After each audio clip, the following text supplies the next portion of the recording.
شركيات الشيعة. شركيات الشيعة.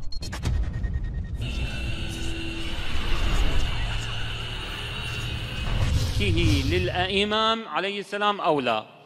خلي الإنسان ينظف قلبه، ينظف، يطهر نفسه ويطهر روحه حتى يتوجه إلى الإمام عليه السلام. الإمام مو مثلي ومثلك، الإمام الله سبحانه وتعالى أعطاه قابلية الإشراف على عالم التكوين، على عالم الدنيا وعلى عالم الآخرة، هو الشاهد على يوم الآخر.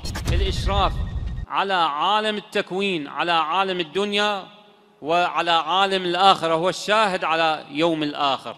وما قدر الله حق قدره والأرض جميعا قبضته يوم القيامة والسماوات مطويات بيمينه سبحانه وتعالى عما يشركون.